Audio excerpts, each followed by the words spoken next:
మెరుపు కలలు మెరుపు కలలు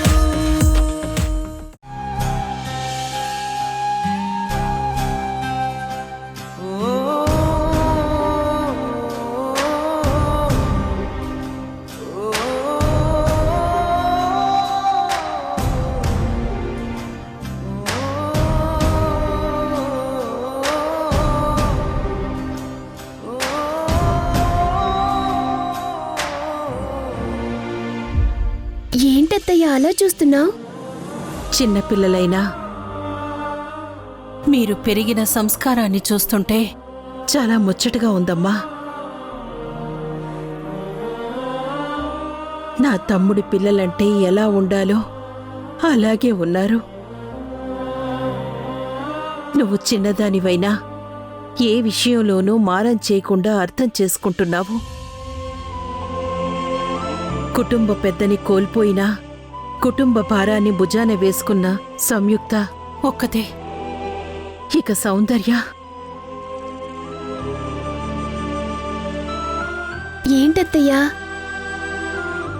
ఆగిపోయారే? ఏం లేదమ్మా. మన చేతికున్న వేళ్లు సమానంగా లేనట్టుగానే ఒక ఇంట్లో పుట్టి పెరిగిన వాళ్లలోనూ అభిప్రాయ భేదాలుంటాయి. అంటే సౌందర్యక్క అర్థం చేసుకోదా అత్తయ్యా? చచ్చా, అలాని కాదమ్మా. ఎవరూ చెడ్డవాళ్లుండరు, అందరూ మంచివాళ్లే. కాని వాళ్ళు చేరుకోవాలనుకున్న గమ్యాలు వేరైనప్పుడు వాళ్ళు వాళ్ల దారిలోనే ఆలోచిస్తారు, అంతే.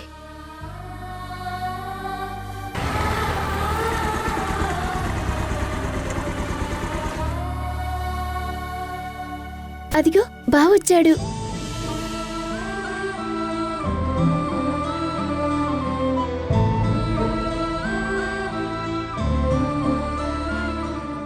ఏంట్రా వాసు, ఈ టైంలో వచ్చావు? ఏం లేదమ్మా, మార్నింగ్ నీకు దెబ్బ తగిలింది కదా, అందుకని డాక్టర్ గారిని అడిగి మందులు తీసుకొచ్చాను. తీసుకోమ్మా. వచ్చావుగా, భోంచేసి వెళ్ళు. వంట అయింది, వడ్డిస్తాను. వద్దమ్మా, నాకు అర్జెంట్ వర్క్ ఉంది, నేను వెళ్ళాలి. సరేనా? జాగ్రత్త, ఆ మందులు వేసుకో.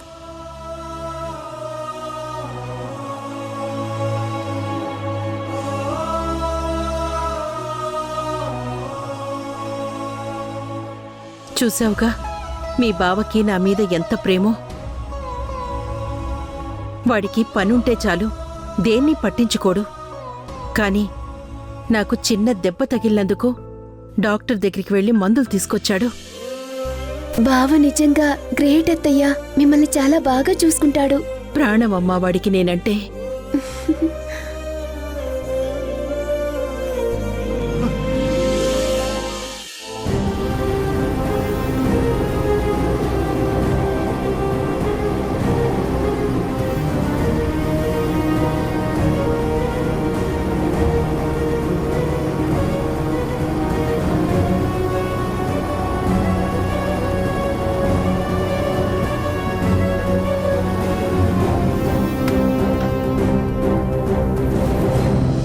ఇదేంటే ఇక్కడికి తీసుకొచ్చావు?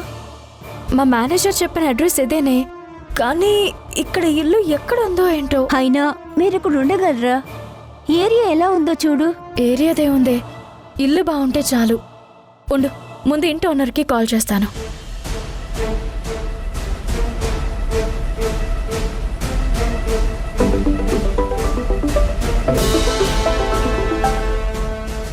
హలో, ఎవరు?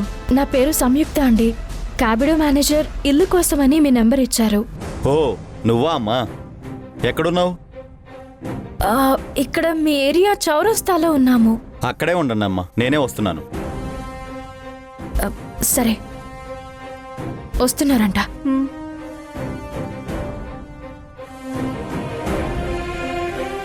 మీరేనా కాల్ చేసింది?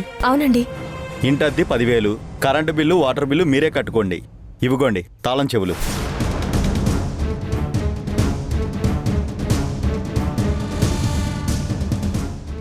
ఏంటి అలా చూస్తున్నారు?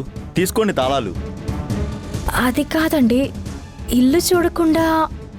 ఇల్లు చూసేదేముందమ్మా, అదే గోడ, అదే ఇల్లు. ఆ గోడలున్న ఇల్లే చూస్తాం. ముందు ఇల్లు చూపించండి, నచ్చితే డబ్బులిచ్చి తాళం చెవులు తీసుకుంటాం. సరే సరే పదండి.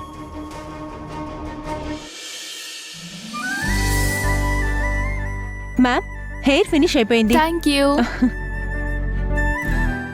మేడం ఇదిగో ఈ డ్రెస్ వేసుకోండి.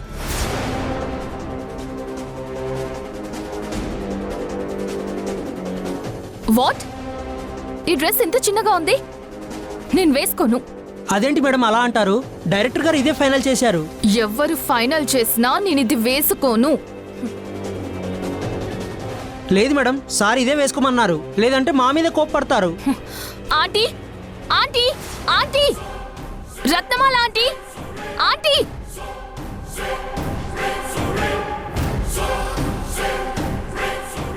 ఏమైంది సౌందర్య? ఎందుకలా అరుస్తున్నా? చూడండి ఆంటీ, ఈ డ్రెస్ ఎలా ఉందో. దీన్ని డైరెక్టర్ ఫైనల్ చేశారు, ఇది వేసుకో అంటున్నారు. మరి లిక్కర్ యాడ్కి చుడిదార్ ఆఫ్ శారీ వేసుకుంటారా? ఇలాంటివే కదా వేసుకుంటారు.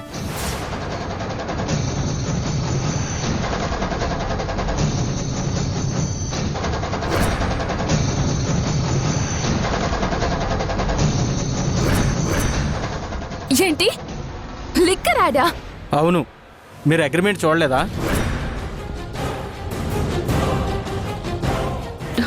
ఏంటి డైరెక్టర్ గారు, లిక్కర్ యాడ్ ఏంటి? మనం వాటర్ బాటిల్తో షూట్ చేస్తాం, విఎఫ్ఎక్స్లో లిక్కర్ బాటిల్ని యాడ్ చేస్తాం.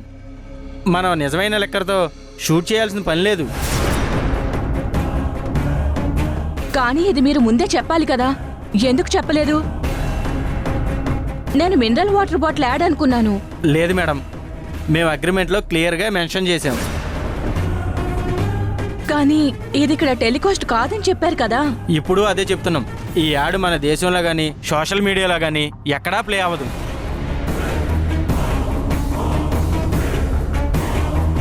చూడండి, అందరి కాల్ షీట్లు వేస్ట్ అవుతున్నాయి. ప్లీజ్ తన్నే త్వరగా రెడీ అవ్వమని చెప్పండి. మ్,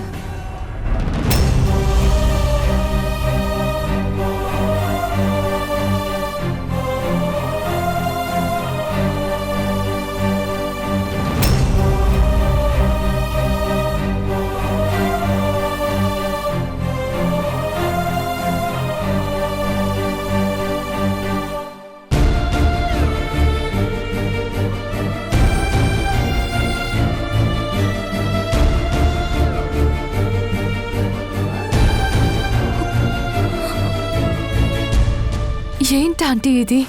చూడు సౌందర్య, నేనొక విషయం చెప్తాను, గుర్తుపెట్టుకో. మనం గమ్యాన్ని చేరాలంటే చాలా ముళ్ళబాటలు దాటాలి.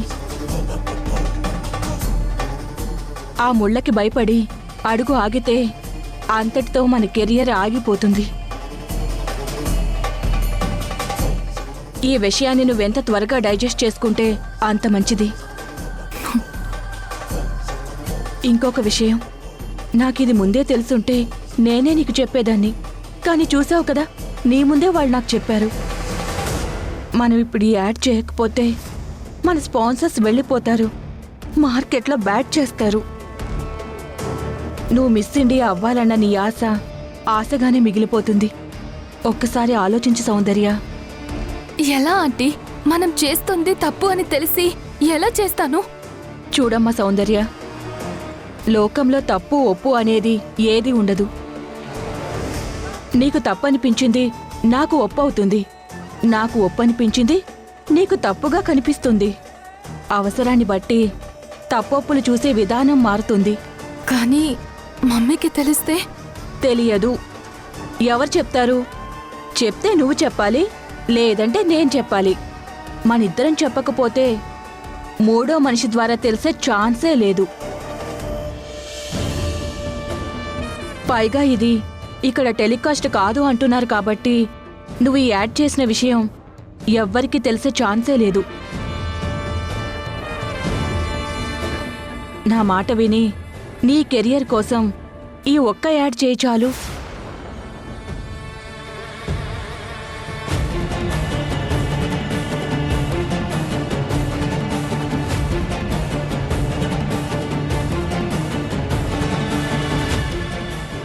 సరే ఆంటీ. గుడ్. సరే ఉండు, డ్రెస్ తీసుకుని వస్తాను.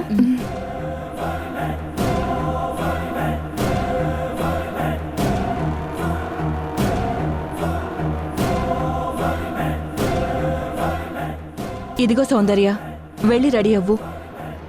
సరే ఆంటీ.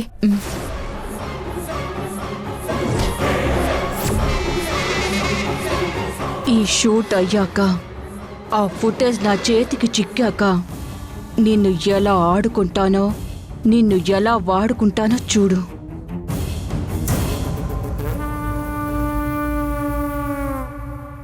సౌందర్య రెడీ అమ్మా? Yes sir, ready. Okay, start camera, action.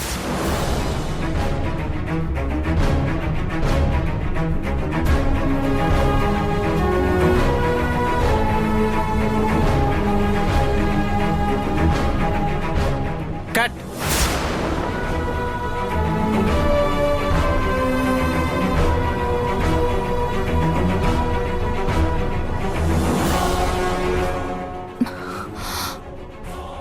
Yeah sir, okay okay sir.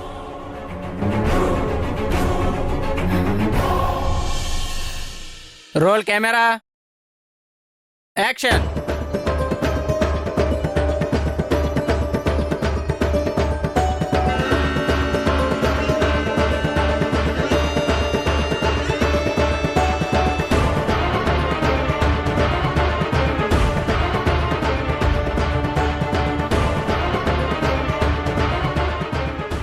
Cut cut.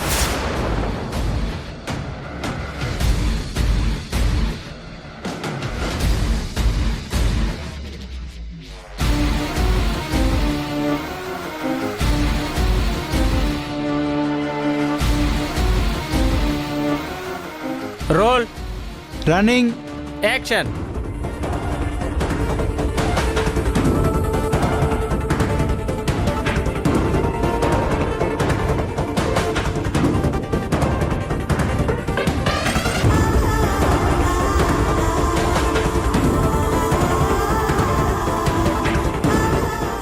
Cut. Super super. Thank you sir.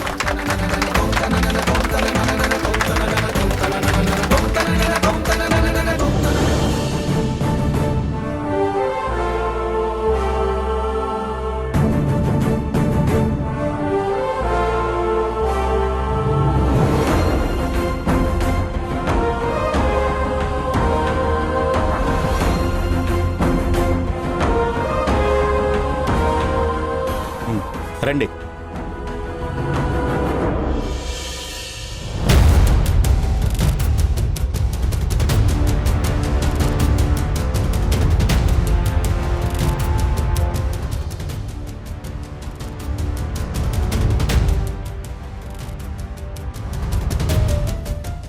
ఏంటి, ఇల్లు నచ్చిందా? అంత షాక్గా చూస్తున్నారు. అడ్వాన్స్ ఇచ్చేస్తారా? ఈ ఇల్లా? ఈ ఇల్లా అనకూడదే, ఇది ఇల్లా అనాలి.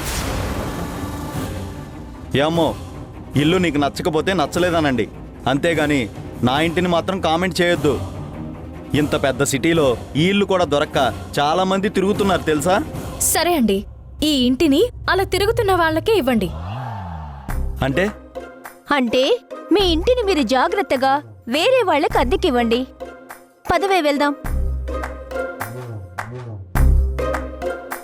అబ్బా, ఈ రోజు భలే బేరం దొరికిందబ్బా. చా,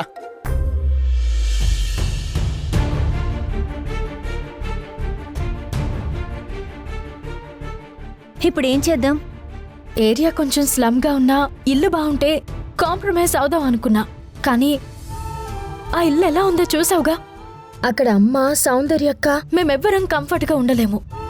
పైగా నేనంటే రోజంతా వర్క్ చేసుకోవడానికి బయటే ఉంటాను, కానీ అమ్మ వాళ్ళెప్పుడూ అక్కడే ఉండాలిగా. అస్సలు ఉండలేరు. చేసేదేం లేదు, ఇంకొక ఇల్లు చూద్దాం పద.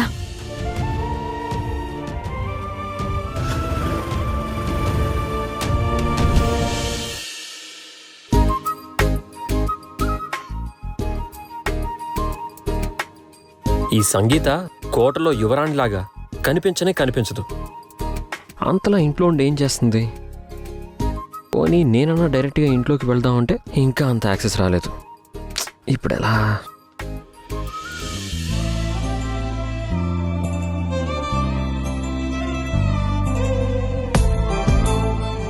సంగీత హాయ్ హాయ్ హాయ్.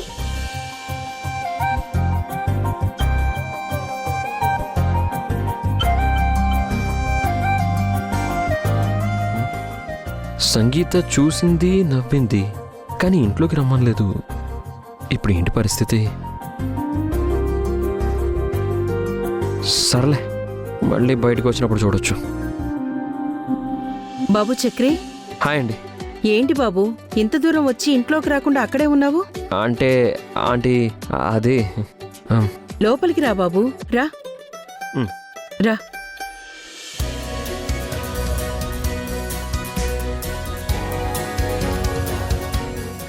కూర్చో.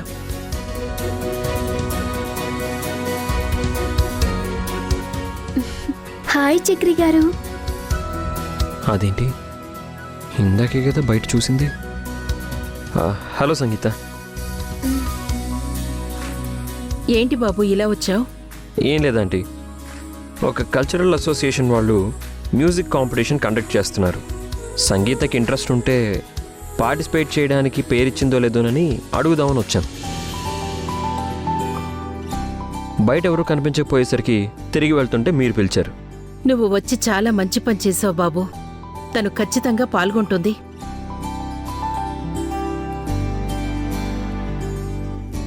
ఉండు బాబు, నేను తినడానికి ఏమైనా తీసుకొస్తాను.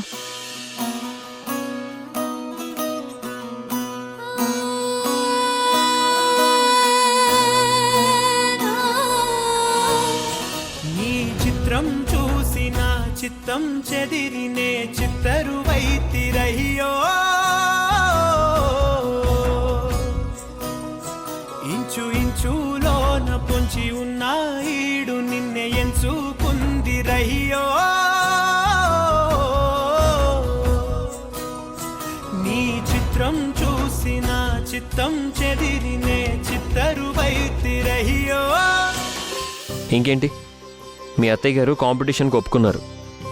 ఇంకా డే అండ్ నైట్ ప్రాక్టీస్ చేసి ఫస్ట్ ప్రైజ్ తెచ్చుకోవాలి. అక్కడ పార్టిసిపేట్ చేయడానికి ఎంట్రీస్ అయిపోయాయి, కానీ అక్కడున్న కమిటీ మెంబర్స్ని నేను బతిమలాడితే నీ ఎంట్రీకి ఒప్పుకున్నారు.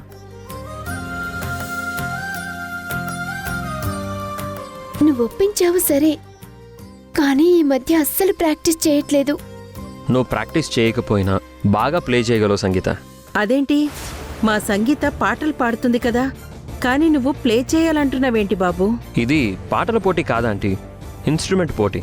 పార్టిసిపెంట్స్ వాళ్ళకు వచ్చిన ఏదో ఒక ఇన్స్ట్రుమెంట్ మీద మ్యూజిక్ ప్లే చేయాలి. అందులో బాగా ప్లే చేసిన వాళ్ళకి ఫస్ట్ ప్రైజ్ ఇస్తారు. అదే అంటున్నాను చక్రి గారు. నాన్నగారు చనిపోయిన తర్వాత అప్పుడప్పుడు తప్ప రెగ్యులర్ ప్రాక్టీస్ లేదు. దానికెందుకమ్మా ఇంత కంగారు? ఇప్పటినుంచి మొదలుపెట్టు. ఇప్పుడా? మనలో ఉన్న ప్రతిభని మెరుగుపరుచుకోవడానికి అప్పుడు ఇప్పుడు ఏముంటుందమ్మా, మొదలుపెట్టు. కానీ అమ్మ ఎక్కడో రూమ్లో ఉంది కదా, ఏం పర్వాలేదు. కానీ సరే అత్తయ్య, నేను వెళ్ళి వయలిన్ తీసుకొస్తా. తీసుకో బాబు. Thanks aunty.